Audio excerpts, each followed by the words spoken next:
2025 हमारे और आपके लिए हमारा खुशाइंद साल होना चाहिए। अपने बाल बच्चों के हाथ में मोबाइल हरगिज न दे। हमारे पास 4 बेटियां हैं, 2 बेटी की शादी हो गई, चारों बेटियां हमारी आलिमा है, उसमें से एक मुफ्तिया है। मैंने शादी होने के बाद मैंने अपने से एक फोन नहीं दिया उनको, जबकि आईफोन मैं भी दे सकता हूं, मैं भी अपने घर में टेलीविजन अपने चारों फ्लोर में लगा सकता हूं, मगर एक टेलीविजन मेरे घर में नहीं है और एक मोबाइल फोन मैंने अपनी बेटियों को नहीं दिया। शादी हो गई 2 बेटी की, उनके शौहर ने बात करने के लिए कि मैं दूर रहता हूं, उनके शौहर ने उनको दिया है, मगर मैंने नहीं दिया। अभी 2 बेटियां हमारी कुंवारी हैं और दोनों आलिमा हैं, मदरसे में पढ़ाती हैं, मगर उन्होंने भी मोबाइल का मुतालबा किया कि मैं उसमें शुरुआत वगैरह का मुताला करूंगी। मैंने कहा नहीं, मोबाइल में नहीं देखना है, आपको किताब देखना है, सारी किताबों की शुरुआत मौजूद है, उसको देखना है। आखिर हम भी तो जीते हैं, कैसे जीते हैं? इस टेक्नोलॉजी के जमाने में एक टेलीविजन मेरे घर में नहीं, इस टेक्नोलॉजी के जमाने में एक फोन मेरी बेटी के हाथ में नहीं। आखिर हम भी तो जी रहे हैं, हमारे पास भी तो ख्वाहिशात हैं, हमारे पास भी तो तमन्नाएं हैं। यहाँ घर में खाने के लिए एक दाना नहीं, मगर साहब चोरी के मोबाइल 50,000 वाले 15,000 में खरीद के अपनी बेटियों को दे दिया। बाप के पास ब्लैक एंड व्हाइट छोटा सा मोबाइल है और बेटी को साहब उन्होंने 10,000 का महंगा मोबाइल, मल्टीमीडिया मोबाइल बेटी के हाथ में दे दिया। और कल जब कोई ड्रामा होता है तो सर पकड़ के रोते हैं, मुफ्ती के पास दौड़ते हैं, आमिर के पास जाते हैं। नहीं होगा ऐसा।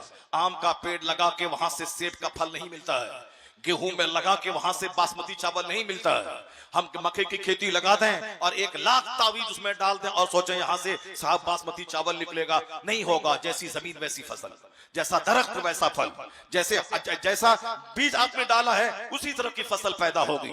तो औलाद एक अल्लाह की बड़ी नेमत है, उस नेमत की कदर करनी होगी। अकरिमू औलादकुम, हदीस में आया है, अपनी औलाद की इज्जत करो। इज्जत का मतलब उसका अच्छा नाम रखो, उसको बोझ न समझो, उसकी अच्छी नेक सीधा दाया से उसके दूध पिलाने का इंतजाम करो। अपनी बीवी को बता दे कि औलाद को तिलावत करते हुए दूध पिलाना है, दुरूद पढ़ते हुए दूध पिलाना है। गुस्से की हालत में जो औरत दूध पिलाती है उसका बच्चा गसीला होता है, उसका बच्चा जज्बाती होता है, उसका बच्चा कम शर्मीला और उसका लचीला पैदा होता है। वो बच्चा हक पूछने की जुर्रत नहीं कर पाएगा। इसलिए गुस्से की हालत में कभी कोई खातून अपने बच्चे को दूध न पिलाए, वरना सारी जिंदगी बच्चों में माँ की खसलत का असर रहेगा। क्योंकि दूध जो खून से तैयार होता है और खून आदमी जैसी ग़िज़ा खाता है उसी ग़िज़ा से ब्लड बनता है, उसी ब्लड के कतरों से दूध तैयार होता है। तो जिस तरह की औरतों का ब्लड होगा, औरतों की खसलत आदत होगी, दूध की धार के साथ वही खसलतें बच्चों में मुंतकिल होती है। सईदा सालिहा नेक खवातीन का असर बच्चों पे ये होता है दूध पिलाने का कि आप देखें, आप सुनते हैं, सिर्फ कहानी सुन के मजा लेके आप रह गए। आप सुनते हैं सरकार कुतुबुद्दीन बख्तियार काकी की मां 17 पारे कुरान की हाफिजा थी। जब बच्चा पेट के अंदर था तो भी कुरान पाक की तिलावत आप करती थी, और जब बच्चा पैदा हुआ तो गोद में लेकर कुरान पाक की तिलावत करते हुए दूध पिलाती थी। जब बच्चा 4 साल 4 महीने 4 दिन का हुआ और इलाके के सारे मुअज़्ज़ज़ उलमा कराम की मौजूदगी में बिस्मिल्लाह खानी की रस्म अदा की जाने लगी, तो उस्ताद ने कहा पढ़ो बेटा बिस्मिल्लाहिर्रहमानिर्रहीम। तो बच्चे ने बिस्मिल्लाह से शुरू करके 17 पारे कुरान पाक के सुना डाले। वह सारे मौजूद उलमा कराम दंग रह गए। पूछा उस्ताद ने कि बेटा ये कहां से सीखा? कहा मैंने अपनी मां की गोद में याद कर लिया है। मेरी माँ रोजाना सुबह सवेरे फजर की नमाज के बाद इन कुरान पाक के पारों की तिलावत करती थी। मैंने माँ से सुन के कुरान पाक को याद कर लिया। आज हमारे बच्चे 20 साल के हो जाते हैं, सुबहान रब्बियल आला उसको नहीं मालूम है, सूरह फातिहा उसको नहीं मालूम है, फिजिक्स केमिस्ट्री बायोलॉजी भी उसको नहीं मालूम है। बस सिर्फ बाप की जमीन बेचवाना है और जाके IAA BA MA करने के नाम पे शहर में आवारगी करनी है, शहर में सिनेमा देखना है, दोस्ती यारी करनी है। इसलिए हमारे बच्चे न कायदे के DM बन पाते, हमारे बच्चे न कायदे के IAS ऑफिसर बन पाते, हमारे बच्चे न कायदे के लॉयर और बैरिस्टर बन पाते हैं, हमारे बच्चे न कायदे के टीचर बन पाते हैं। किसी भी फील्ड में मुसलमानों का बच्चा कामयाब नहीं है। अलबत्ता 1 लाख में एक बच्चा मास्टर बन गया तो क्या हुआ? अगर 1 करोड़ बच्चे में 2-4 बच्चे डीएम बन गए तो कोई रिजल्ट नहीं है। 40 करोड़ की आबादी वाले मुल्क हिंदुस्तान में अगर 35 बच्चे हर साल आईएएस निकालने में कामयाब होते हैं, 40 बच्चे, ये रिजल्ट बिल्कुल शून्य के बराबर है। जहां 40 करोड़ की आबादी हो उसमें कम से कम 100 बच्चे हर साल आईएएस ऑफिसर बनना चाहिए, तब एक छोटा सा रिजल्ट है। हमारा बच्चा करोड़ों में कोई जज बनता है, हमारे बच्चे लाखों में कोई अच्छा बैरिस्टर बनता है, हमारे बच्चे लाखों में कोई राइटर और मुसन्निफ बनता है। क्योंकि हमारे बच्चों का मुस्तकबिल इतना डार्क बना के पेश किया जाता है, माँ बाप का कल्चर उसको इतना तंग और घुटावा बना दिया जाता है, बना देता है कि वो बच्चा कोई बहुत बड़ी सोच नहीं रख पाता है। बस गांव घर के माहौल में रहकर बस वही छोटी सोच, नैरो माइंडेडनेस रहना और दूसरों की टांग खींचने वाले माहौल में रहते हुए दूसरों की कामयाबी का मजाक उड़ाना, दूसरों की गुर्बत का मजाक उड़ाना। अपने बच्चों को फ्री माहौल दे, उस बच्चों के सामने कभी लड़ाई झगड़े का जिक्र न करे, कभी उन बच्चों के सामने मियां बीवी आपस में न झगड़े, कभी उन बच्चों के सामने समाज के लोगों के ताल्लुक से गीबत नहीं करे, कभी उन बच्चों के सामने किसी आलिम, किसी शरीफ और किसी शेख की बुराई बयान न करे, अपने बच्चों के सामने बड़े लोगों की जिंदगी का चर्चा करे।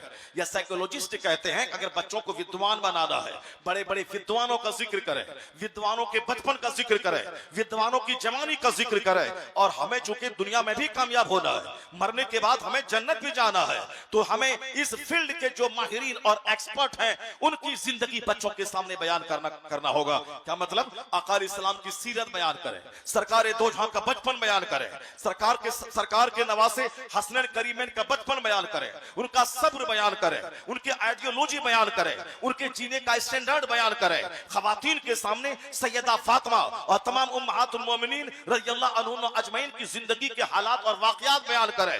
जब बड़ा बनाना हो तो बड़े लोगों की जिंदगी का नक्शा उनके सामने देना होगा, तब बच्चे की सोच बड़ी होगी, उसका ब्रेन बड़ा होगा, उसका हार्ट बड़ा होगा, उसकी शख्सियत बड़ी होगी। अगर कमीनों, रसीलों, खसीसों, डांसरों और चोरों की जिंदगी बयान की तो आपके बच्चों का चोर होना तय है। जिस तरह के गेहूं की फसल लगा के मकई की फसल वहां से नहीं काटी जा सकती है, उसी तरह गंदा माहौल देकर एक अच्छे कामयाब शख्सियतों का ज़ुहूर कभी नहीं हो सकता है। हमारे बुजुर्गों ने बड़ी मेहनत की औलाद पर। आका अलैहिस्सलाम के घर नवासा पैदा हुआ, आपने 7वें दिन अपने दोनों नवासों का अकीका किया, अच्छा नाम रखा, एक का नाम हसन रखा, फिर दूसरे का नाम हुसैन रखा। सर के बाल आपने मुंड दिए, सर में आपने ज़फ़रान लगाया, बाल बराबर चांदी आपने गरीबों में खैरात की। 7वें दिन आपने अकीका किया, 2 मेंढा ज़बह किया। आका अलैहिस्सलाम हमेशा नवासों को सीने से लगाते थे,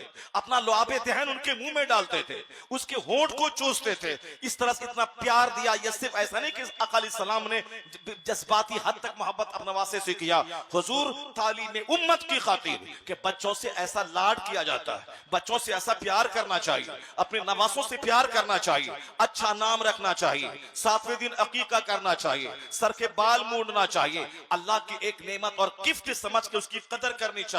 ये लाल में जन्नती होगा, ये लाल मुहद्दिस बनेगा, मेरा लाल बहुत बड़ा मुफक्किर बनेगा, मेरा लाल समाज का सुधारक बनेगा, मेरा लाल मुस्लिह बनेगा, मेरा लाल मुजाहिद बनेगा। जब इतनी बड़ी तमन्ना होगी, सोच होगी, तब ना उसी हिसाब से बंदा मेहनतें करेगा, उस नेमत के साथ वो सुलूक करेगा। वैसा कि बड़े बनने के लिए जो मुसीबतें रास्ते में आती है, उन रास्तों को उन मुसीबतों से लड़ना है, फेस करना है। और कैसे इसका दिमाग बड़ा हो, कैसे दिल बड़ा हो, कैसे इसको सेहत मिले, अच्छे इस माहौल में रखना है। आका अलैहिस्सलाम पैदा हुए मक्कातुल मुकर्रमा में, लेकिन आपकी मां ने कबीले बनु साद में भेज दिया। चूंकि मक्का का माहौल था, अपने बच्चों के आला मुस्तकबिल की खातिर बच्चों को गांव देहात में भेजा करते थे। गांव देहात की फजा अच्छी होती थी, वहां की जबान फसी होती थी, इसलिए वह लोग मक्का के शहर के लोग देहातों में अपने बच्चों को भेजा करते थे। तो चुनांचे कबीले बनु साद की सैयदा हलीमा सरकार दो जहां अलैहिस्सलाम को लेकर अपने साथ गई। सारी औरतों ने छोड़ दिया था, मगर सैयदा हलीमा ने उसे लिया। उस मुबारक को मसूद बच्चे को जब अपने घर लेके आई, वो अपने मुकद्दर पे नाज करने लगी कि सबों ने इसे छोड़ दिया था, मगर जब से अब्दुल्ला का चांद मेरे घर आया है, मेरा घर ऐसा जगमगाया है कि वहां चिराग जलाने की नौबत नहीं पड़ती है।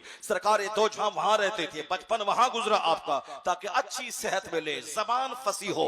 आजकल गांव देहात की जबान मखलूत होती है, शहर की जबान फसी होती है, तो इसलिए आजकल शहरों में अपने बच्चों की तालीम और तरबियत के लिए माँ बाप भेजते हैं ताकि मेरे बच्चों की जबान वहां अच्छी हो, वरना बुढ़ापे तक जबान अच्छी नहीं हो पाएगी। अगर एक माँ बाप जो अपने बच्चों के ताल्लुक से फिक्रमंद होता है, इसकी सेहत भी अच्छी रहे, इसकी जबान भी अच्छी रहे, इसके आदत व अतवार भी अच्छे रहे, गंदे बच्चों के साथ न खेलें, गंदे बच्चों के साथ न रहें, गंदे खेल न खेलें, एक मिनट के लिए भी गंदे बच्चों के साथ अगर आपका बच्चा रहा तो सारी शख्सियत बच्चे की मजरू और जख्मी वाउंडेड हो जाएगी। क्योंकि आजकल नेक बनाने के लिए बहुत मेहनतें करनी पड़ती है, मगर किसी की शख्सियत को जलाने के लिए 5 मिनट काफी है, 1 मिनट की तन्हाई काफी है। शादी ब्याह के मौके पर आपके बच्चे जाते हैं, आप सोचते हैं कि मेरे बच्चे खेलेंगे धूपेंगे, मेरे बच्चे घर में रहते थे 2-4 दिन खेल का माहौल मिल जाएगा, लेकिन शादी ब्याह के मौके पर ही बच्चों के ज्यादा बर्बाद होने के चांसेस होते हैं। क्योंकि शादी ब्याह के मौके पर आमतौर पर तमाशा होता है,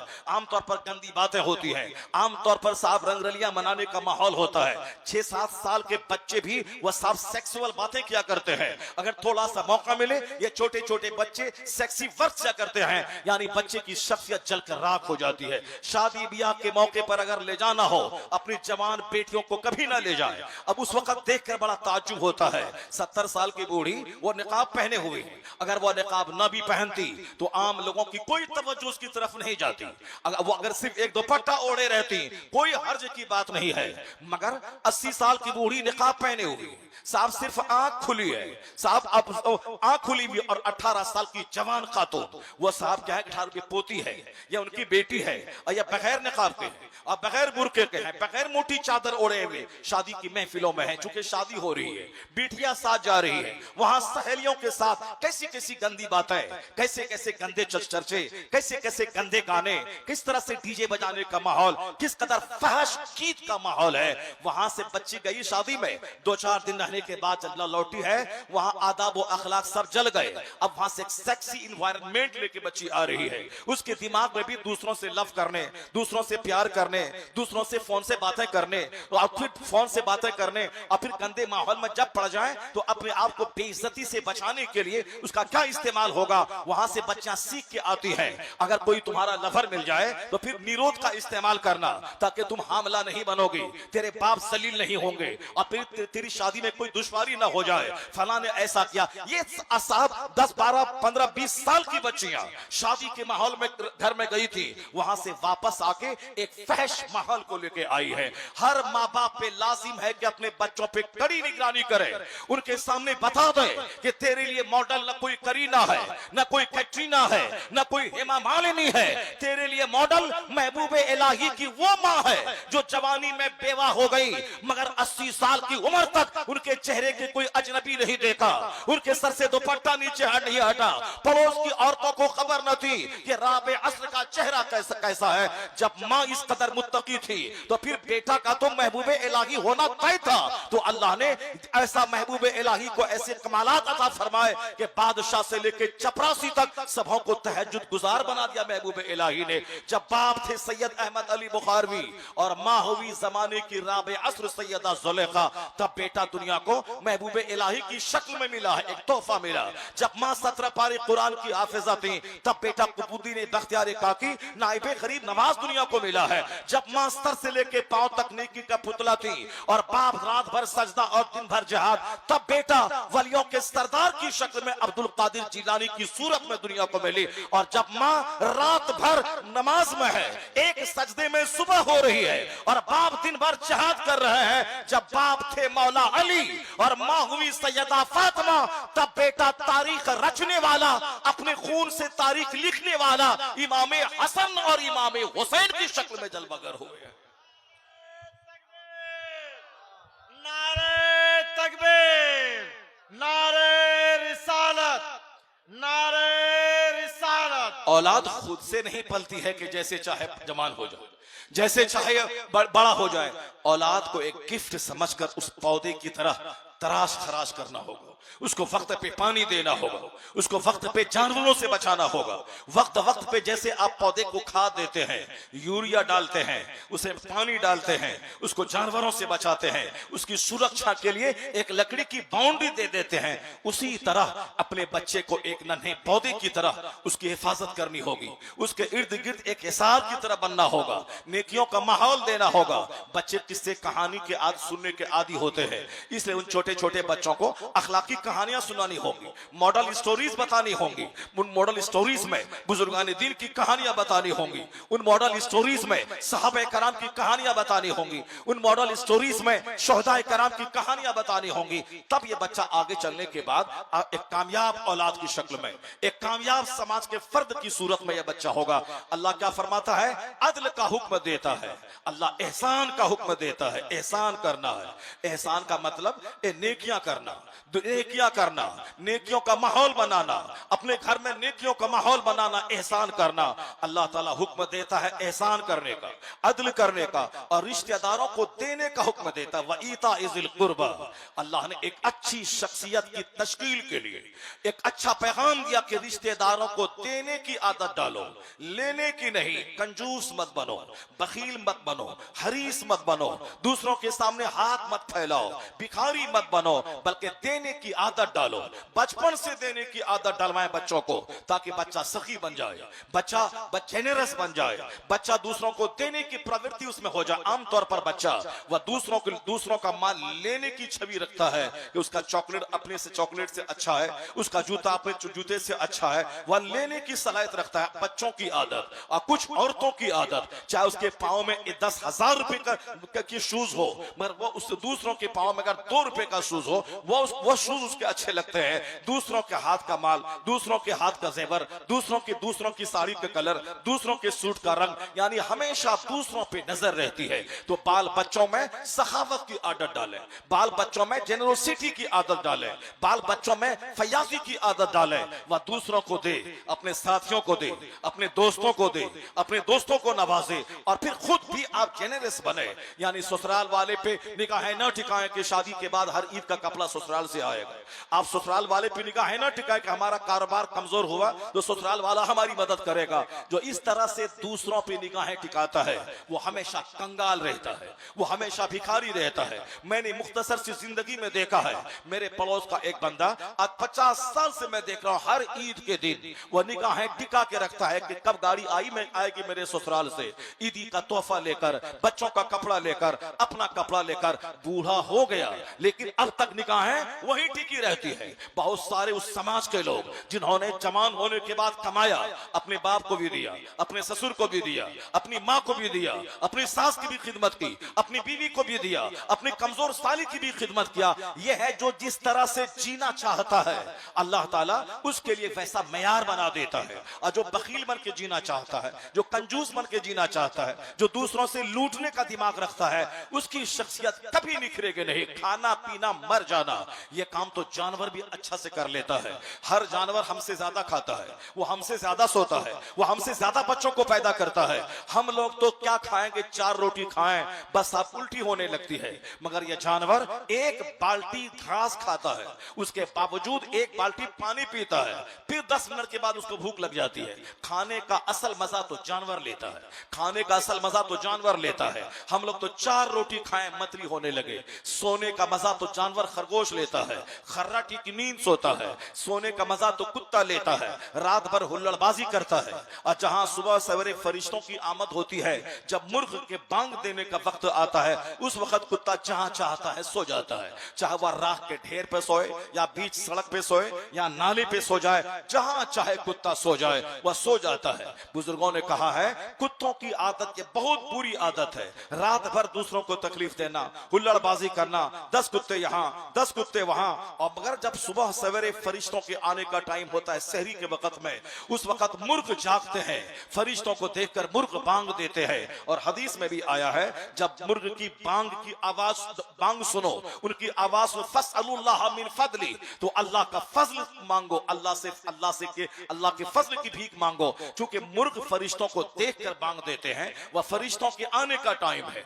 उस वक्त में दुआएं कबूल होती हैं। तो जो फरिश्तों के आने का टाइम होता है उस टाइम में ये कुत्ते सो जाते हैं। अब मुर्ग जाग जाता है, रात भर मुर्ग खामोश रहता है और सहरी के वक्त में मुर्ग बांग देने लगता है, इसलिए कि फरिश्तों के आने का वक्त है। तो कहते हैं अच्छी आदत वो है जो इशा के बाद फौरन बंदा सो जाए और फिर रात के आखिरी पहर में जाग जाए, और जागने के बाद जब देखे मुर्ग बांग दे रहे हैं उस वक्त 2 रकात नमाज पढ़ के अल्लाह से अल्लाह का फजल मांगे। वह दुआ की कबूलियत की घड़ी है, वह फरिश्तों के आने का टाइम है, दुआ की कबूलियत की घड़ी है। अब कहते हैं कि साहब ये अच्छे लोगों की खसलत है, इशा के बाद सोए और फजर से पहले जाग जाए ताकि सेहत भी अच्छी रहे, अल्लाह का फजल भी उसके हिस्से में आए और अल्लाह के फजल का सवाल भी करे। कहते हैं इसके बरक्स उसकी आदत कुत्तों की तरह है जो रात भर हुल्लड़बाजी करे, दूसरों की नींद खराब करे, ऊंची आवाज में गाने सुने, चीख चिल्लाए और लड़ाई झगड़े करे। और जब शहर का वक्त आया फरिश्तों के आने का, रात भर मोबाइल चलाया, रात के 2 बजे तक टेलीविजन पे साहब खबरों के नाम पे गंदे मनाजिर देखा, और जब थक गई आंखें 3 बजे सुबह वह सो गया। जूता पहन के कोई सो जाता है, दोस्त के घर कोई सो जाता है, कोई अपने दालान पे सो जाता है, तो रात भर हुल्लड़बाजी। अब फरिश्तों के आने के टाइम में बिल्कुल कुत्तों की तरह सो गया। बुजुर्गों ने कहा यह आदत कुत्तों की है कि रात भर जगे और सुबह के वक्त में सो जाए, इसलिए कहा अब बुला अच्छी आदत वो है कि इशा के बाद फौरी सो जाए, उसके बाद सहर के वक्त में बंदा जाग जाए। जलसे में कभी कभी जागा जाता है, इसका यह मतलब नहीं कि साहब रोजाना जो लोग सोते हैं वह जलसे में अगर महीने में 1 दिन जाग जाते हैं उससे यह डिमांड नहीं किया जाएगा कि साहब आप अब फौरन जलसा खत्म हो जाए, फौरन जाके आप सो जाए, क्योंकि उसकी भी दलील कुरान करीम में मौजूद है। जो लोग अल्लाह के सिलेक्टेड बंदे होते हैं वल्लज़ीना युबीतूना लिरब्बिहिम सुज्जदन व क़यामा, अल्लाह के नेक बंदे वो हैं जो रात सजदों और क़याम में गुजारते हैं। वल मुस्तगफिरीन बिल असहार, रात के आखिरी पहर में अल्लाह से इस्तिगफार करते हैं, गुनाहों की माफी की भीख मांगते हैं। और फिर कुरान शरीफ में है ततजाफा जुनूबुहुम अनिल मदाजी यदऊन रब्बहुम खौफन व तमआ, उन लोग नेक लोगों की करवटें अपनी ख्वाबगाहों से अलग हो जाती हैं, ख्वाबगाहों से अलग हो जाती है, अल्लाह के खौफ से वो इबादत में मसरूफ हो जाते हैं। क्या मतलब? नेक लोग रात को जाग के इबादत करते हैं, नेक लोग रात सजदे और क़याम में गुजारते हैं, नेक लोग रात के आखिरी पहर में इस्तिगफार करते हैं। तो तब की कुरान पाक की ये आयतें बता रही है कि जो सिलेक्टेड बंदे हैं वो अगर रात भर अल्लाह की इबादत करें कोई हर्ज की बात नहीं है, मगर आदत ये बना ले इशा पढ़े सो जाए, फिर उठे इबादत करे, फिर उसके बाद थोड़ी देर आराम करे, फिर फजर के लिए जाग जाए। आज जो लोग इशा भी नहीं पढ़ता है, जो लोग फजर भी नहीं पढ़ते हैं, अगर वह लोग 2-4 घंटे जलसे में आके बैठ गए और दीन का जिक्र सुन लिया तो कम से कम इतना तो है कि फजर नहीं पढ़ा बहुत बड़ा गुनाह, इशा नहीं पढ़ा बहुत बड़ा गुनाह किया। लेकिन ये 4 घंटे बैठकर जो अल्लाह का जिक्र सुनता रहा, नेक बंदों का चर्चा सुनता रहा, कम से कम इस पाप भरी जिंदगी में 4 घंटे ऐसे तो गुजर गए कि जिसमें कोई गुनाह का गुजर नहीं हुआ, नेकियां ही नेकियां होती रही। इतना तो हो गया ये 4 घंटे जिसमें जबान अल्लाह का जिक्र करती रही, कान अल्लाह का जिक्र सुनता रहा, आंख नेक लोगों का चेहरा देखती रही।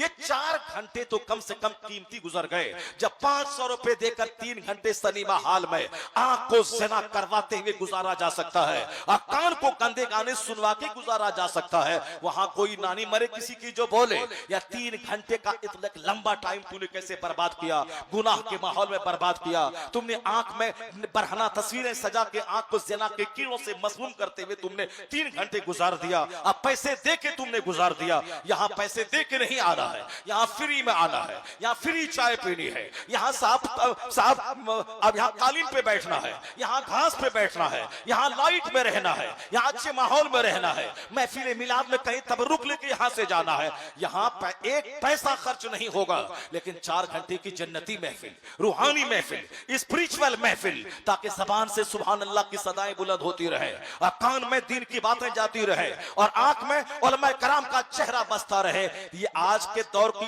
बड़ी खानकाह है, यह जलसा जो काम आज से 200 साल पहले खानकाहों में होता था, जहां लोग जाकर के 2-4 घंटे इबादत के लिए गुजारा करते थे, और आज की खानकाहों में क्या है? वहां तावीज है, वहां गंडे हैं, वहां तेल पानी पर दम है, और वहां जाने के बाद मुरीदों से के उसके लिए नसीहत की कोई नशिस्त नहीं है कि 2 घंटा सुबह 2 घंटा शाम आने वाली मुरीदों को दीन सिखाया जाए, कोई इंतजाम नहीं है। अगर वो इंतजाम है 4 घंटे दीन सिखाने का, आज का ये जलसा है वो खानकाही माहौल देता है। इसलिए इस जलसे को एक मोबाइल खानका का नाम दिया जा सकता है, इस जलसे को एक मोबाइल मदरसे का नाम दिया जा सकता है कि मदरसों में गरीबों के बच्चे पढ़ते हैं, आम लोग काश्तकार खेती बाड़ी करने वाले फैक्ट्री में काम करने वाले नहीं मदरसे में जाते हैं, उन्हें तो काम से मतलब है। इसी जलसे के बहाने कम से कम 1 घंटा बैठ तो जाता है, वह 2 घंटा दीन सुन तो लेता है, उसके दिल कम से कम सीना हिल तो जाता है। जब उसकी बुराई की मजम्मत की जाती है, मतली आती है, मगर घर जाने के बाद सोचता तो है कि मुझको क्या करना चाहिए,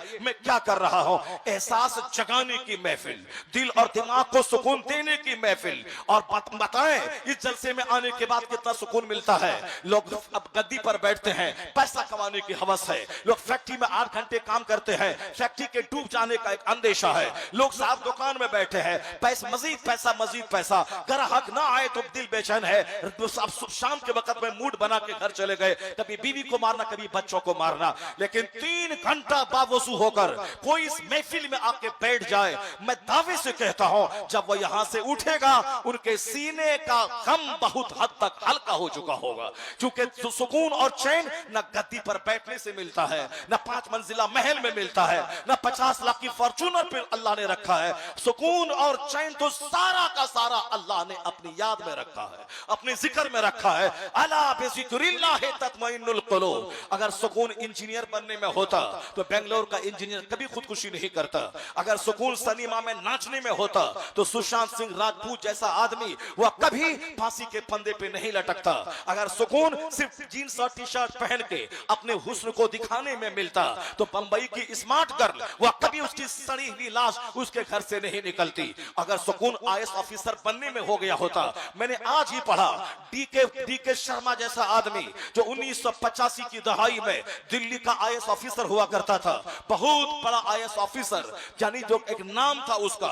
मगर मैंने ये पढ़ा कि वो आईएएस ऑफिसर रिटायरमेंट से पहले आईएएस की आखिरी सैलरी, यानी जो एक डीएम की आखिरी सैलरी होती है आखिरी ग्रेड की, वो सैलरी पा रहा था। 56 साल की उम्र थी, वो रिटायर 60 साल में करता, अभी नौकरी 4 साल की बाकी थी। लेकिन उसके कमरे से पंखे पर लटकी हुई उसकी लाश निकली। उसकी बीवी हिना विश्वास ने, उन्होंने फोन करके पुलिस वालों को बुलाया। जब कमरे तोड़कर दाखिल हुई, आईएएस ऑफिसर डीके विश्वास उसका इंतकाल, वो फांसी के फंदे पे लटक गए हैं। हिंदुस्तान में the times of India, Hindustan times, तमाम अखबारात में उसकी खबरें छपी। आईएएस ऑफिसर डीएम बनने वाला। अभी तो आपने इंजीनियर की कहानी सुनी, अभी 10 दिन पहले जो बेंगलोर का इंजीनियर जो खुदकुशी करके मारा।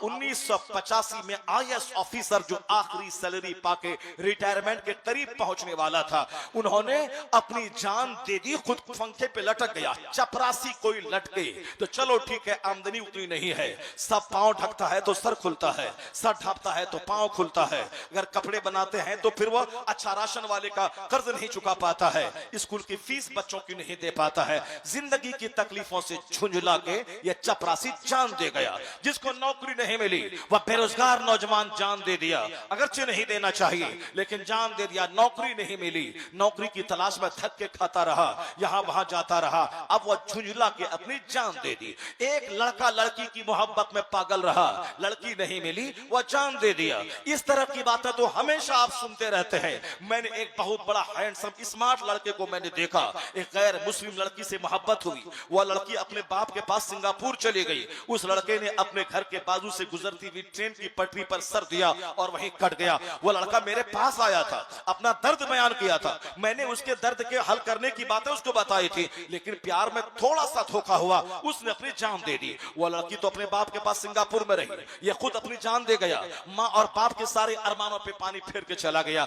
आज खुदकुशी के वारदात बढ़ रहे हैं, डिप्रेशन की बीमारी बढ़ रही है। ये हमारा बच्चा जो 31st नाइट मनाते हुए लुच्ची लफंगे की तरह इधर उधर घूम रहा है। जिंदगी में इंजॉय करें, मजा ले लें। इंजॉय नाचने में नहीं मिलता है, इंजॉय घूमने में नहीं होता है, इंजॉय शराब पीने में नहीं होता है, इंजॉय हुल्लड़बाजी में नहीं होता है। तुम तो हुल्लड़बाजी करता है, लेकिन जो फिल्म में डांस करके, एक फिल्म में साइन करके 10 करोड़ रुपए कमाता था, वह इंजीनियर जो 2 लाख महीना कमाता था, वह डीएम जो 3 लाख रुपए सैलरी कमाता था, वो डीएम फांसी के फंदे पे लटक गया। पता ये चला कि सुकून और चैन न डीएम बनने में है, न इंजीनियर बनने में है, न हुल्लड़बाजी करने में है, न शराब पीने में है, न नाचने गाने में है। सुकून है कहा? कुरान से पूछ जो अल्लाह ने बंदों को पैदा किया है वो खुदा क्या कहता है? अला बिज़िक्रिल्लाहि तत्मइन्नुल कुलूब। जान ले कि तुझको तो पैदा हमने किया है और मुझे मालूम है कि दिलों को चैन कहां से मिलेगा।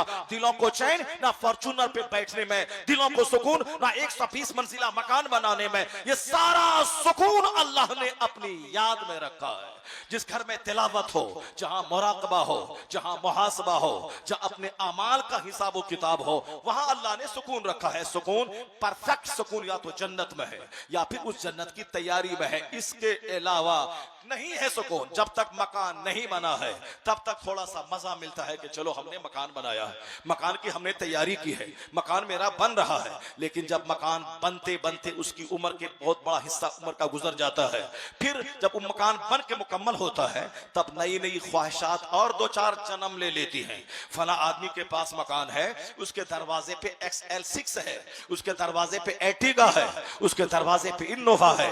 मेरे दरवाजे पे अगर वो गाड़ी ना हो तो मेरा दरवाजा बेरंग लगता है।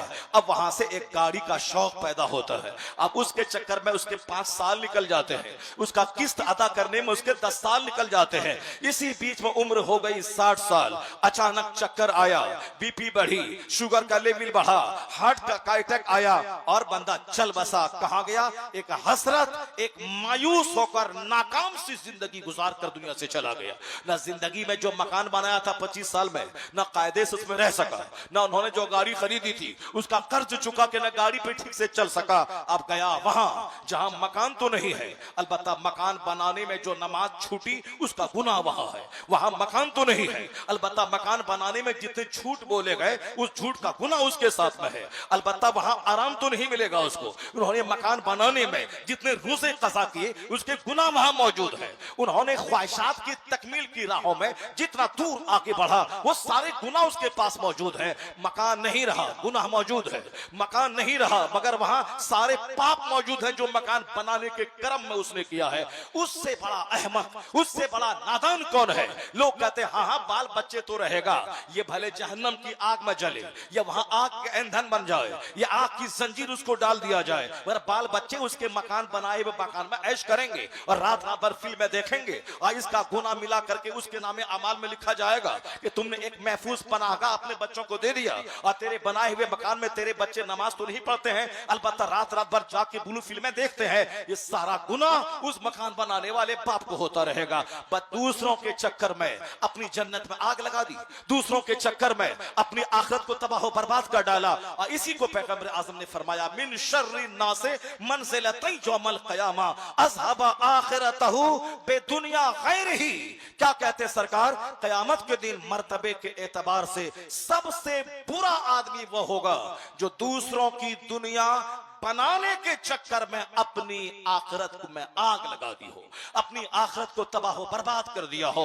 मिन शर्रि नासे मंज़िलतै यौमल क़यामा अज़हबा आखिरतहु बेदुनिया गैरिही। लोगों में मर्तबे के एतबार से सबसे बुरा शख्स वो है जो दूसरों की दुनिया सजाने के लिए अपनी जिंदगी को तबाह, अपनी जन्नत को तबाह कर दिया हो, अपनी आखिरत को बर्बाद कर दिया हो। इसका मतलब यह निकला कि बच्चों को पाला जाएगा मगर अपनी आखिरत बचा के, बीवी को पाला जाएगा मगर अपनी जन्नत बचा के, मकान बनाया जाएगा मगर अपनी जन्नत बचा के, अल्लाह तौफीक दे तो गाड़ी खरीदी जाएगी मगर अपनी जन्नत बचा के, अल्लाह तौफीक दे तो मार्केट बनाया जाएगा मगर अपनी जन्नत बचा के, अपनी जन्नत लूटा के, नमाज रोजे हज और ज़कात लूटा के दूसरों की दुनिया की फिक्र करने वाला सबसे दर्दनाक अजाब क़यामत के दिन झेलेगा कि आराम कोई दूसरा करे और उसके बदले में अजाब इसको दिया जाए। तो अक्लमंदी का तकाजा है कि दौलत जमा की जाएगी नमाज के साथ, दौलत जमा की जाएगी रोजे के साथ, दौलत जमा की जाएगी अपने हज के साथ, दौलत जमा की जाएगी इबादत और तिलावत के साथ,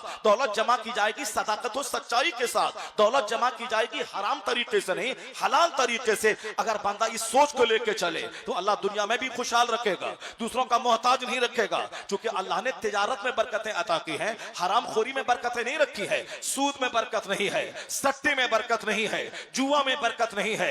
अल्लाह सूद को मिटाता है, और तिजारत को बढ़ाता है। यमहकुल्लाहु रिबा व युरबी सदका, अल्लाह सदके को बढ़ाता है, अल्लाह सूद को मिटाता है। हराम में बरकत नहीं है। हराम कमाई से हज करे, हज कबूल ना होगा। हराम कमाई से 50 करोड़ रुपए का लंगर लूटे, लंगर चलाए, नहीं कबूल होगा। क्योंकि हराम कमाई को खैरात करना ये खुद एक जुर्म अजीम है। उसने उस हराम कमाई को खैरात करके वो कैसे सवाब की नियत कर लिया। हराम कमाई से बंदा हज और उम्रे को जाता है, फरिश्ता कहता है ला लबैक वाला सादिक, न तेरा हज कबूल है न तेरी हाजिरी कबूल है। इसलिए जो बंदा हराम खा के काबा गया, काबा का गिलाफ थाम के दुआ करेगा, दुआ रद्द हो जाएगी। बुजुर्गों ने कहा है नमाज फर्ज है, पहले नमाज अदा कर। अगर हज फर्ज नहीं है तो हज के बारे में ज्यादा सोच मत पाल। नमाज फर्ज है, नमाज अदा कर। उम्रा फर्ज नहीं है तो उम्रा के लिए ज्यादा दिमाग मत जला। हज जब फर्ज हो जाए तो हज जाके करना, हज के साथ उम्रा भी है, उम्रा भी हो जाएगा। लेकिन अलग से हज फर्ज है नहीं करना है और उम्रा के लिए दौड़े जाना है। फर्ज अदा ना करे, नफल के लिए जाए, अपना रोजा ना रखे, लोगों को इफ्तार करवाए, वह ज़कात की रकम ना निकाले, वह एक बोरी सीमेंट दे, कोई नफल कबूल नहीं होता है जब तक के बंदा फर्ज ना अदा करे। नमाज फर्ज छोड़कर वह रात भर शबे बारात में नफल पढ़ता रहे, नहीं कबूल होगा। वह रोजा छोड़कर 1 लाख आदमी को इफ्तार करवाए, नहीं कबूल होगा। वह अपना हज छोड़कर 50 आदमी को हज और उम्रा के लिए भेजे, नहीं